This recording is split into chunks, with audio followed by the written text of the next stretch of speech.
Hello friends, welcome back to my channel. ட்ராமாக்குள்ள போறதுக்கு முன்னாடி மறக்காம இந்த வீடியோக்கு ஒரு லைக்கை போட்டுருங்க. சரி வாங்க ட்ராமாக்குள்ள போகலாம்.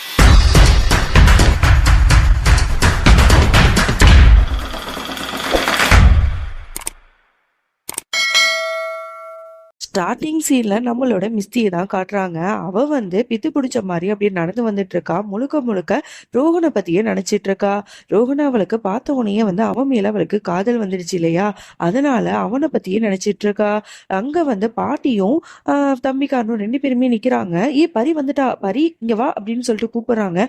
ஆனா அவ கொஞ்சம் கூட காதல வாங்காம அப்படியே நடந்து ரூமுக்கு போயிடுறா. இவளுக்கு என்னதான் ஆச்சுன்னு தெரியலையே அப்படின்னு சொல்லிட்டு இவங்க ரெண்டு பேரும் புலம்பிட்டு இருக்காங்க. ரூமுக்கு போயிட்டு அழகா சுடி போட்டு பொட்டு வச்சு ஜுவல்ஸ் எல்லாம் போட்டு ரொம்ப அழகா பிரிட்டியா கிளம்பிட்டு இருக்கா. அப்படியே இங்க மிஸ்ஸியை கட்டுறாங்க. அவளும் ரோஹனையை தான் நினைச்சிட்டு இருக்கா. இந்த மாதிரி யாரா இருக்கும் அவன் அவன் நம்மளை பத்தி எதுவுமே கேட்காம நம்ம பர்மிஷனே இல்லாம நம்மளை போட்டோ பிடிச்சிட்டு போயிட்டானே அப்படின்னு சொல்லாம ரொம்ப குழப்பத்திலேயே வந்துட்டு இருக்கா. அப்புறம் ரெஸ்டாரண்ட்ல ஃப்ரெண்டுக்காரன் என்கேஜ்மெண்ட்டுக்கான வேலையெல்லாம் பார்த்து பார்த்து பண்ணிட்டு இருக்கான். அப்பதான் மிஸ்டி கேக்குறா, என்னப்பா ரொம்ப டயர்ட் ஆயிட்ட போலயே, எல்லா வேலையும் காலையில இருந்து ரொம்ப பார்த்து பார்த்து பண்றியே அப்படிங்கிற மாதிரி சொல்ல, ஆமா மிஸ்டி, இது கூட பண்ணலன்னா எப்படி, நம்மலாம் பெஸ்ட் ஃப்ரெண்ட்ஸ் இல்லையா, அதனாலதான் எல்லாத்தையும் நான் பண்ணிட்டு இருக்கேன் அப்படிங்கிற மாதிரிலாம் அவன் சொல்ல, அப்ப அந்த இடத்துக்கு சீன்கார பாட்டி அப்புறம் ராதிகா எல்லாருமே அங்கதான் இருக்காங்க. அப்பதான் பாட்டி சொல்லிட்டு இருக்கு, இந்த மாதிரி பேச்சுலர் பார்ட்டி நாங்கெல்லாம் வைக்க போறோம். ஸோ அதுக்கு உன்னோட பர்மிஷன் வேணும்னு மிஸ்டி பரியும் கேட்டுட்டு இருக்காங்க. நீ என்ன சொல்ற, இதுக்கு நீ ஒத்துக்க அப்படின்னு சொல்ல, உடனே ராதிகா சொல்றாங்க, அதெல்லாம் முடியாது, இவங்கெல்லாம் சின்ன பசங்க, பேச்சுலர் பார்ட்டிலாம் ரொம்ப மோசமா இருக்கும், ட்ரிங்க்ஸ் பண்ணுவாங்க, அப்புறம் எல்லாம் அரைகுறையா ட்ரெஸ் போட்டு ரொம்ப மோசமா இருப்பாங்க, எனக்கு அதெல்லாம் பிடிக்காது, என்னோட பசங்க அப்படிலாம் இருக்கக்கூடாது, நீங்க இதெல்லாம் தேவையில்லாம அவங்களுக்கு இதெல்லாம் சொல்லி கொடுக்காதீங்க அப்படின்னு சொல்ல, என்ன நீ எப்போ பார்த்தாலும் ஓல்டு மாதிரியே பேசிட்டு இருக்க, இப்படிலாம் சொல்லாத, அதெல்லாம் ஒண்ணுமே இருக்காது, எல்லாருமே அங்க கேர்ள்ஸ் மட்டும் தான் இருப்பாங்க, ஒரே ஒரு டான்ஸ் ஆடுறதுக்கு மட்டும் ஒரு பையனை நாங்க வர சொல்லியிருக்கோம், வேற ஒண்ணுமே இல்ல, நீ என் மேல நம்பிக்கை வை, எல்லாம் உன்னோட பசங்களை நான் நல்லா பாத்துக்கிறேன் அப்படி இப்படின்னு சொல்லிட்டு அந்த பாட்டியும் ராதிகாவை சம்மதிக்க வச்சிருது. அவங்களும் வேற வழியே இல்லாம பசங்களுக்காக ஒத்துக்கிறாங்க. அப்புறம் அந்த இடத்துக்கு மிஸ்டி அழகா பிரிட்டியா ரெடி ஆகி நடந்து வந்துட்டு இருக்கா. அதை பார்த்து அங்க இருக்கிற எல்லாருக்குமே ரொம்ப ஆச்சரியமா இருக்கு. இவ என்ன மாடர்ன் ட்ரெஸ்ல இருந்து அழகா ட்ரெடிஷ்னலா ட்ரெஸ் பண்ணியிருக்காளே, அதுவும் சுடியில வரா, ரொம்பவே நல்லா இருக்கே அப்படிங்கிற மாதிரி எல்லாருமே பார்த்து ரசிச்சுட்டு இருக்காங்க. அதுவும் அந்த ஃப்ரெண்டுக்காரெல்லாம் அப்படியே மெய் மறந்து அவளை பார்த்து ரசிச்சுட்டு இருக்கான். அப்பதான் தம்பிக்காரன் கேக்குறான், என்ன பரிக்கா திடீர்னு பார்த்தா இந்த மாதிரி ட்ரெடிஷ்னல் ட்ரெஸ்ஸுங்கெல்லாம் இறங்கிட்டீங்க, பாக்கிறதுக்கு செம்ம அழகா இருக்கீங்க தெரியுமா, உங்களை மட்டும் இப்ப வீர் மாமா பார்த்தாருன்னு வைங்களேன், மிஸ்டி அக்காவை விட்டுட்டு உங்களையே கல்யாணம் பண்ணிப்பாங்க போங்க அப்படிங்கிற மாதிரி தம்பிக்காரன் சொல்ல, உடனே அங்க இருக்கிறவங்க எல்லாரும் அப்படியே ஷாக் ஆக பரிக்கு ரொம்பவே கஷ்டமாயிடுது. இவன் என்ன இப்படி சொல்லிட்டான் அப்படிங்கிற மாதிரி அப்படி கண்ணெல்லாம் கலங்குது. பரியோட அம்மா நந்தினி தானே மௌலி குணாலோட லைஃப்ல தேவையில்லாத பிரச்சனை பண்ணியிருப்பா, அதே மாதிரி மிஸ்டிக்கும் வீருக்கு நடுவில் நம்ம வந்துருவோமா அப்படிங்கிற ஒரு பயத்திலேயே அவ அப்படியே அழுதுட்டு அந்த இடத்த விட்டு ஓடுறா. அங்க இருக்கிறவங்களுக்கும் ரொம்பவே கஷ்டமா இருக்கு. ஃப்ரெண்டுக்காரன் தான் அவளை சமாதானப்படுத்த ஓடிட்டு இருக்கான். அப்புறம் மிஸ்டி திட்டிட்டு இருக்கா, எதுக்கடா இப்படிலாம் பண்ற, கொஞ்சம் வார்த்தையை பார்த்து பேசக்கூடாது, பாவம் பரி, எல்லாமே உன்னாலதான் போ அப்படிங்கிற மாதிரிலாம் மிஸ்ஸி திட்டிட்டு இருக்கா. அப்புறம் இங்க அப்படியே நைட் ஆயிடுது. ரோஹனை தான் காட்டுறாங்க. அவன் அந்த கேமரால நம்மளோட மிஸ்டியோட போட்டோஸ் எல்லாம் எடுத்திருப்பான்ல, சோ அதையே பார்த்து அப்படியே ரசிச்சிட்டு இருக்கான். எவ்வளவு அழகா இருக்கா இந்த பொண்ணு அப்படின்னு சொல்லிட்டு. அப்ப அந்த இடத்துக்கு வீர் வரான். வீர் வந்தோடனே, ஏய் மச்சான், என்னடா என்ன ரொம்ப ரசிச்சு பார்த்துட்டு இருக்க, என்ன பார்த்துட்டு இருக்க கேமரால அப்படிங்கிற மாதிரி கேட்கறான். அப்பதான் நமக்கே தெரியுது ரோஹனும் வீரும் பெஸ்ட் ஃப்ரெண்டு போல.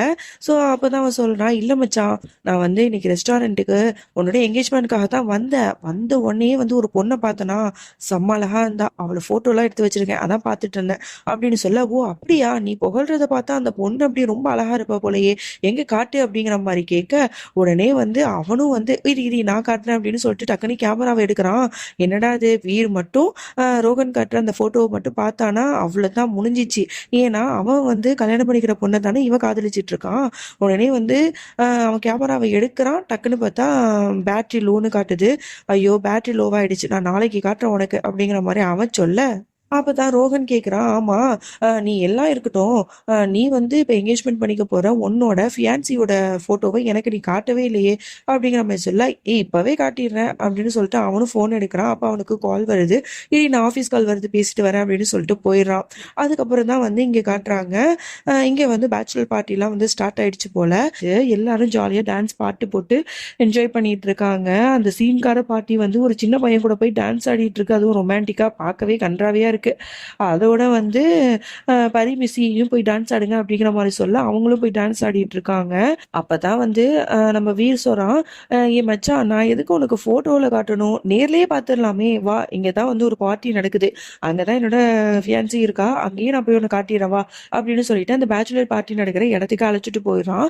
அதுவும் அங்க டான்ஸ் ஆடிட்டு இருக்கா பாரு, அவ தான் என்னோட மைக்கேல் அப்படிங்கிற மாதிரி இன்ட்ரடியூஸ் பண்றான்.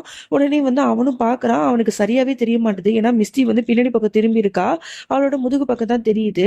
என்னடா உன் ஃபேஸ் வந்து எனக்கு தெரியவே இல்லையே அப்படின்னு சொல்ல, என்னடா அப்படி சொல்ற, நல்லா பாருடா அந்த பாரு அப்படிங்கிற மாதிரி சொல்ல அவனும் வந்து எக்கி எக்கி பார்த்துட்டு இருக்கான். ஒரு வழியா பார்த்துடுறான். மிஸ்டியை தான் பார்த்தான்னு பார்த்தா அதான் இல்ல, அவன் பரிய பார்த்துடுறான். இவ கூட தானே நம்ம வந்து ரோட்ல வந்து ஸ்கூட்டில நின்ற பொண்ணு மாதிரியே இருக்கே அப்படின்னு சொல்லிட்டு பார்த்து சிரிச்சிட்டு இருக்கான்.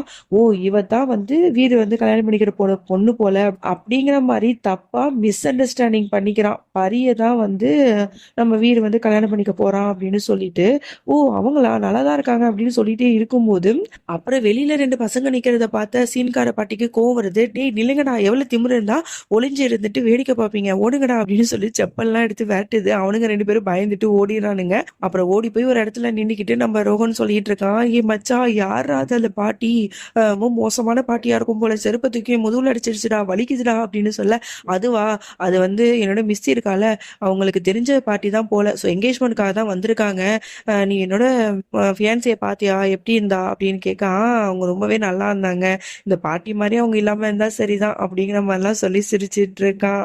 அப்புறம் வந்து மார்னிங் ஆயிடுது. பரி மிஸ்டி அப்புறம் வந்து ஃப்ரெண்டுக்காரன் அப்புறம் இந்த சீன்கார பாட்டி எல்லாருமே உட்காந்துட்டு இருக்காங்க. எல்லாரும் செம போதையில இருக்காங்க.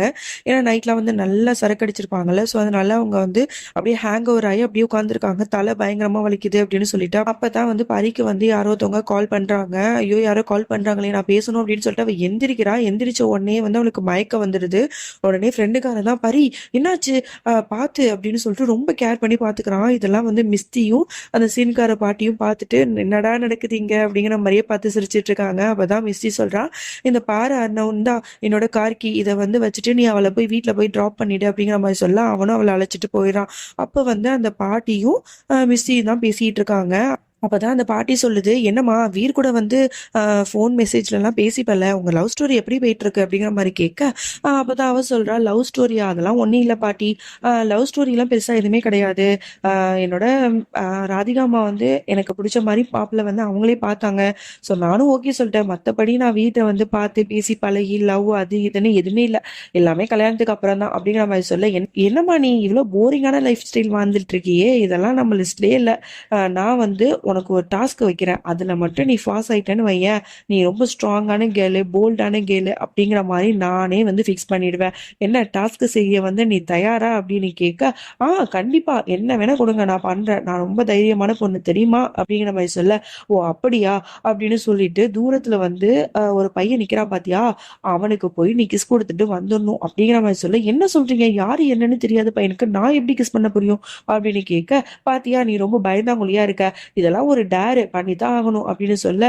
ஐயோ எனக்கு கல்யாணம் ஆக போகுது, அதுவும் வீர் கூட, இந்த மாதிரி சமயத்துல போயிட்டு நான் இந்த மாதிரிலாம் பண்ணா அது பிரச்சனையாகாதா அப்படின்னு சொல்ல, இந்த பாரு இது என்ன வீருக்கு தெரியவா போகுது, இல்ல அந்த பையன் தான் போய் சொல்ல போறானா, அவன் யாருன்னே தெரியல, அதனால நீ இங்க போய் அவன்கிட்ட கிஸ் கொடுத்தா அவன் ஃபேஸ கூட சரியா பார்க்க மாட்டான், அதுக்குள்ள ஓடி வந்துரு அப்படிங்கிற மாதிரி சொல்ல, இவளும் வந்து தைரியமா அந்த டேரை கம்ப்ளீட் பண்றதுக்கு போறா. அந்த பையன் கிட்ட அப்படியே நெருங்கி போய் அவன் கிட்ட அப்படியே கிஸ் பண்ணிடுறா. பார்த்தா அது ரோகனே.